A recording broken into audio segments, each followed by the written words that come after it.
Welcome to the Miller House. Well, this is my interpretation, adapted for The Sims, of the Miller House located in Columbus, Indiana. It was built in 1957. Well, it was commissioned in 1953 and finished in 1957. And before we get into it, I want to go over the plan view for the single-story home. I didn't get the proportions perfectly right, but like I said, it's my adaptation for The Sims, and it's also 13 acres of property that I put onto a 64 by 64 lot, which is a very large lot, but I had to cram a lot. So I have a driveway leading up to the house with, of course, a fake garage where I put some skill building activities. And this house was designed by Saarinen, and it is in the international style, so it's got an open rectilinear layout, a flat roof, and seamless connection between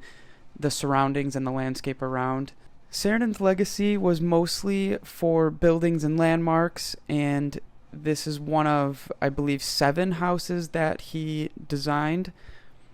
I toured it in probably 2016 or 2017, and I still am just very, very in love with the layout and the concept behind this build. Moving along through the entry where I have another door to the garage, you will see the conversation pit. This is known to be one of, if not the first, conversation pit to be put into a home.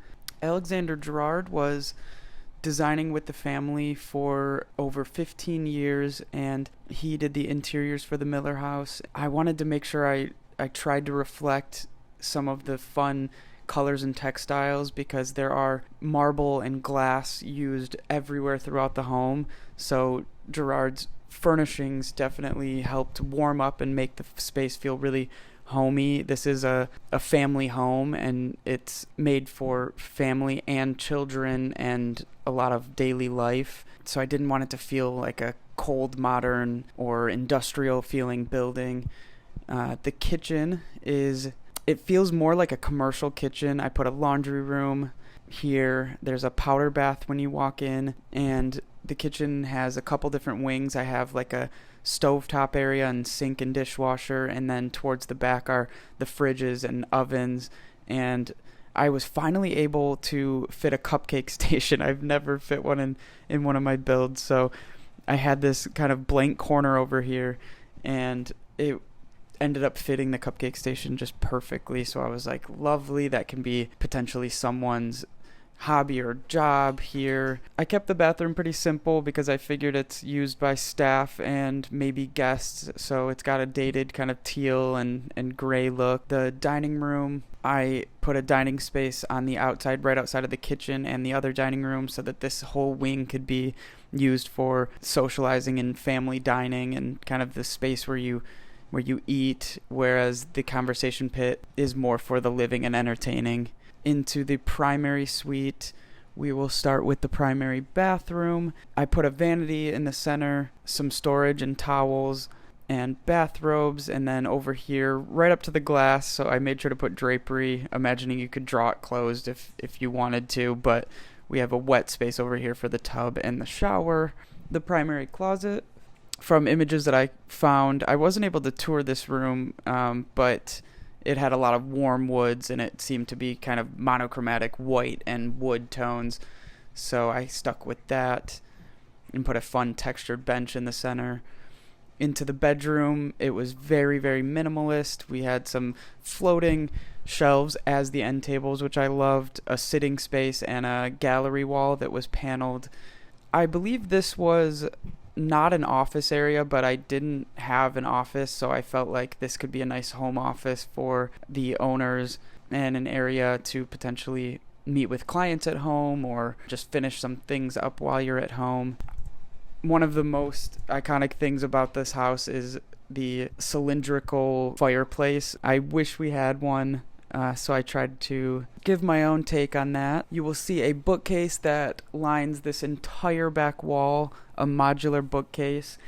In the Miller house, the back walls are paneled with different colors, so I tried to reflect that by putting some bright colors on the wall behind the bookcases, just to make sure it wasn't feeling too stark or too crisp and white in here, and filled it with all kinds of useful objects and a record player and some books, of course. And the TV area, it's a little bit more of an intimate sitting area. I put a chess table outside. Moving back through this skinny hallway is the kids wing.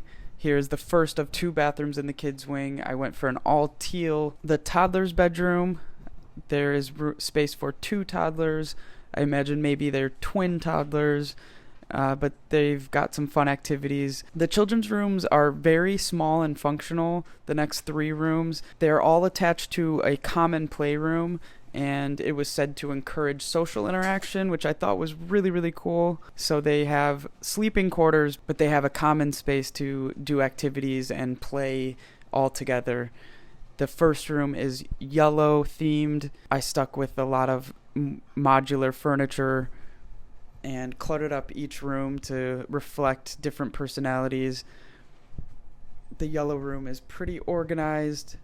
Moving on to the green room, I figured this kid could be a little bit older, maybe a teen. So we have a school project here, some headphones, and it has just a little bit more of a grown-up feeling in here. Some of the decor looks a little bit childish, but I would imagine he had those up since he was a kid. And then I put a poster on the wall for Brightchester. The pink room is the third room. I wanted this room to be themed a little bit more feminine and whimsical, and I put a makeup kit on the counter, so I figured maybe this is a newly aged up teen as well. This bathroom is the all orange bathroom, the second bathroom in the kids wing, and this leads back to the common space. The last wing over here, which also connects to the garage, has this was called a maid room, so I housed the butler in here. I kept it super duper neutral, and I wanted it to feel more like a guest suite, and maybe the butler can personalize it a little bit, so I went for all whites and creams, and the bathroom's all white. Now, this is a guest suite, but I did clutter this one up a little bit more. I imagine this for maybe visiting grandparents is what I was thinking. Maybe grandparents that come and stay long durations. Maybe this is not their full-time living space, but they may live out of town. The bathroom is all a blue theme. Back into the garage, you can see we have a punching bag and some storage racks. Moving around to the left side of the build, this is outside of the guest wing and the kids wing.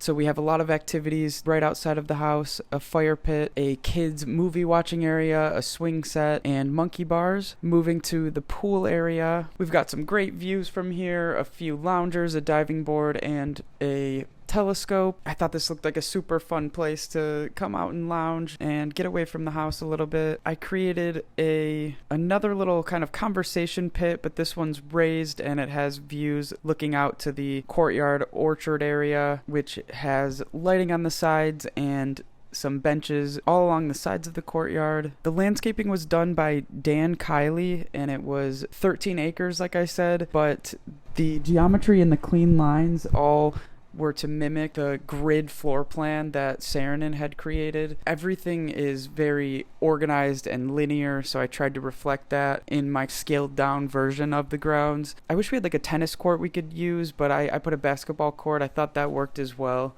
Right outside of the kitchen is the outdoor dining, a grill, and this gardening space. I thought it'd be nice to be able to grab your plants right outside of the kitchen. I thought that was a good use of the space. So you could walk out and grab herbs and bring them right into the kitchen. This was such a memorable house that I toured, and I was so excited to recreate it in The Sims, and I hope you guys enjoyed it.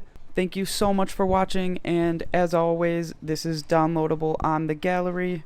Until next time, bye.